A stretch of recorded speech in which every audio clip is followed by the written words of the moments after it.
What's good? We back. It's your boy CJ Goodfella back with the Boxing Clinic and more. Y'all know what it is. Talking that real trio boxing talk. And yeah, we just got done watching Issac Dogboe take on Jessie Magdaleno. At Dogboe just dog walked him, man.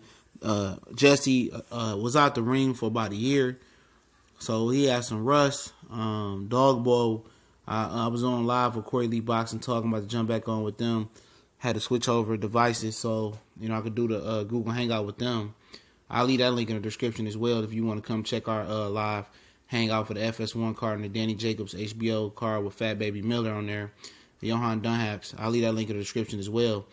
I had to switch devices over so I could watch HBO on my phone because I don't have HBO on cable. I have Showtime. I'm not balling. I'm not rich. But to start this fight off, Magdaleno was kind of established that he was the better pedigree of fighter. I don't think Dogboe had fought somebody of Jessie's skill and caliber. And Jessie knocked him down early and was kind of doing his thing. And Dogboe was this Dogboe, that's what his name is pronounced. We was calling him Dogboe, but Dogboe, now he a world champion. You got to call him by his right name. He was basically trying to find his way and find his range and distance and see what worked, what wouldn't work. Versus southpaw Jessie. Jessie was a southpaw. Dogboe found a home for that left hand. And when he continued to find a home for the left hand, for a straight right hand, he was trying to, find a little home for the left hook. He was just really trying to set that straight right hand up down the middle because a straight right hand on the southpaw is the money punch. And he in the next second round, he dropped him with a big right hook. It was a big right hook. It was on the button. It was accurate. And it dropped Jessie hard. And that kind of changed his mentality. He started boxing and moving. It was working for him for a minute. But Dogboe, was starting to close the distance.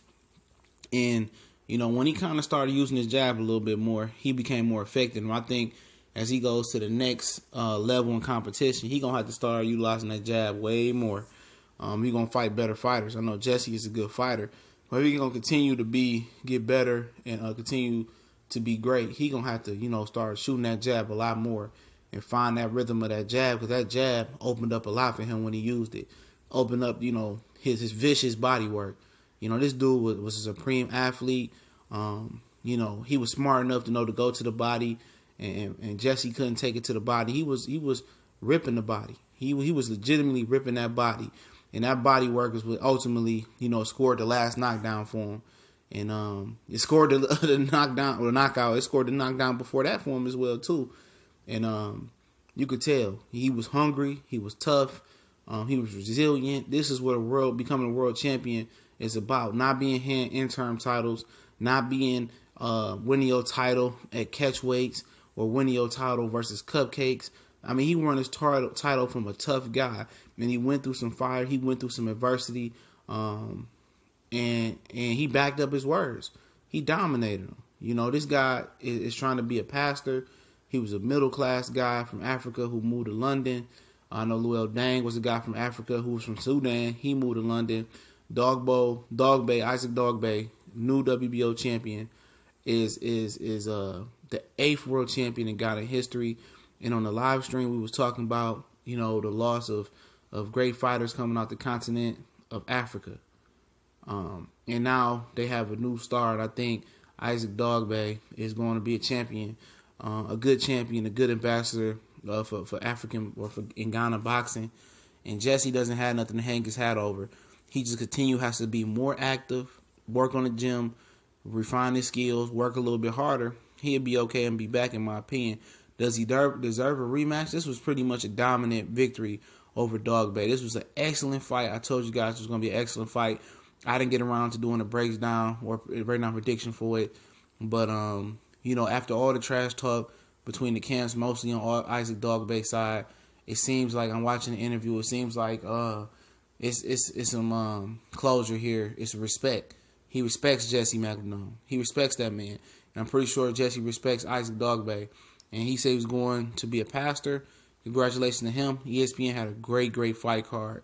From the Jennings fight to the Hart fight was good, and the Jessie and Issac Dogboe fight was very, very good as well. And I enjoyed it. You know, I'm an unbiased boxing talk. ESPN had a fire card right here. I was promoting this fight all week, even though I didn't get a chance to break it down due to me being ill and time restrictions. But like I said, click the link and check us out on Quarterly Boxing Talk. We on live, and I'll be back with a reaction for Danny Jacobs fight. We gone.